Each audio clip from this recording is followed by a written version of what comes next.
mau nanya, itu begal nasab teh sekarang tuh orang-orang lagi pada ngomongin begal nasab tuh apa sih sebenarnya? Oh, begal nasab. Memang sekarang beberapa hari ini ya, beberapa waktu ini memang lagi rame nih yang namanya istilah apa begal nasab. Istilah yang lagi viral lah, bisa dibilang begitu.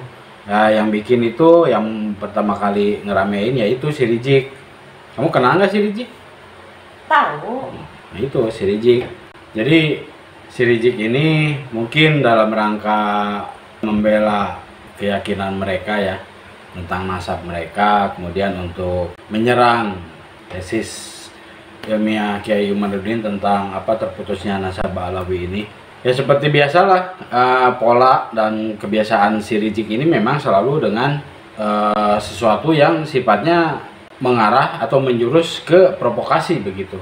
Dan seperti yang saya bilang di video sebelumnya itu, bahwa ketika mereka menceritakan atau menjelaskan tentang keburukan-keburukan, itu biasanya keburukan itu malah ada dalam diri mereka gitu. Yang memang mereka itu kayak, kalau saya melihat mereka mah, jadi mereka tuh kayak lagi nyeritain diri sendiri gitu. Jadi kayak lagi membuka aib sendiri. Talk to my hand. Iya, monyet-monyet bersorban, kera-kera bersorban. Padahal ya kalau kita lihat mah, kalau kita yang masih waras, yang masih memakai akal sehat, ini orang teh lagi ngomongin dirinya sendiri gitu. Begitu. Nah, kali ini juga seperti itu, begal nasab katanya. Kalau ada begal motor, begal apa. Nah, sekarang katanya ada begal nasab. Yang begal nasab itu siapa gitu? Yang melakukan pembegalan terhadap nasab itu siapa? Siapa yang ngaku-ngaku coba? Mereka. Terus siapa yang suka mengklaim? Mereka. Jadi yang begal nasab siapa? Yang ngaku-ngaku, yang ada pangeran dari kerajaan di Jawa, dia aku jadi Habib. Kan ngebegal nasab itu. Nasab orang lain dibegal sama mereka. Dia aku supaya masuk ke Alawi. Kan begitu. Iya. Kemudian yang baru-baru ini terjadi nih di Probolinggo ya. Iya. Itu makam-makam palsu. Itu apa? Begal nasab. Iya. Pengen dia aku ini ada makam Habib ini, Habib prik. Jadi yang begal nasab siapa? Mereka. Dan kalau kita mau bilang lagi, banyak begal-begal lainnya yang mereka lakukan. Begal sejarah. Sejarah dikaburkan. Iya. Mulai dari nama Surabaya lah, mulai dari proklamasi, bendera merah putih lah, segala macam. Bener-bener. Momen-momen proklamasi, aku dibegal tuh sama mereka sejarah bangsa ini. Iya. Imam Bonjol, itu siapa lagi? Banyak, masih banyak. Jadi ya itu, kalau kita berpikir waras ya, kalau kita mau saja menggunakan akal sehat kita, kemudian hati nurani kita, nah kita bisa dengan mudahnya gitu melihat. Iya. Kita bisa dengan mudahnya membedakan omongan yang benar dengan omongan yang nggak benar gitu. Pakai aja akalnya. Iya, jadi nggak susah sebenarnya. Nggak harus berpendidikan tinggi juga. Betul, kalau kita mau membuka hati nurani kita, kemudian kita memaksimalkan akal sehat yang sudah dikaruniakan oleh Allah Subhanahu Wa Taala kepada kita. Jadi mereka itu kebiasaan tidak bisa menahan emosi, begitu. Jadi temperamen.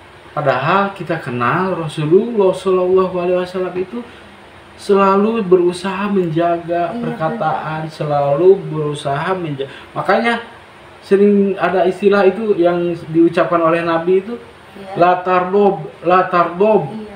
Jangan marah.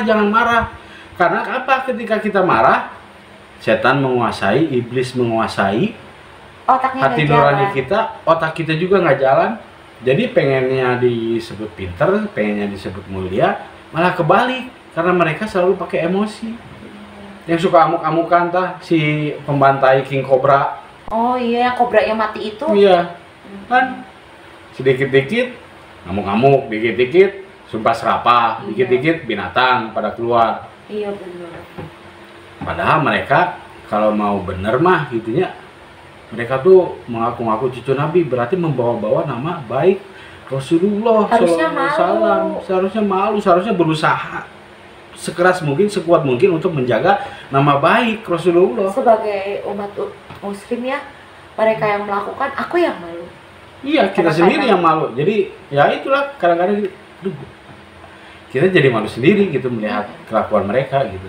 sekarang ya itu yang lagi viral apa begal nasab terus katanya apa ya mungkin dimaksudkan untuk kepada Kiai Imaduddin ya belajarnya di kandang kebo gitu. Jadi omongan-omongannya itu ya tidak terkontrol, kampungan nih, kampring teh. Kan seupai. Kalau kata saya ya, ini mah bukan penghinaan. Itu mah penilaian. Penilaian, kampring. Ya terima aja lah kalau disebut kampring gitu.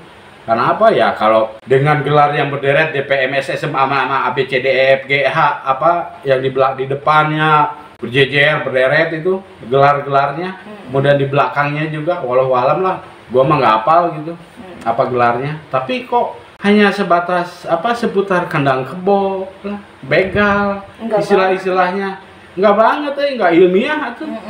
Omongan apa? Omongan preman pasar kayak gitu. Preman pasar juga nggak gitu. Iya, preman pasar juga begitu. Jadi kalau nanya tentang apa tadi begal nasab ya seperti itu.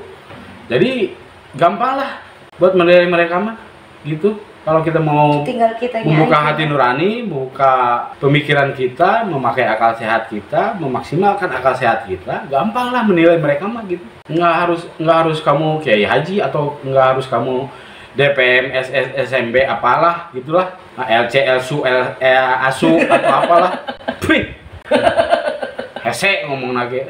Ya begitulah teman-teman ya. Kita mah selalu membuka hati nurani kita ya.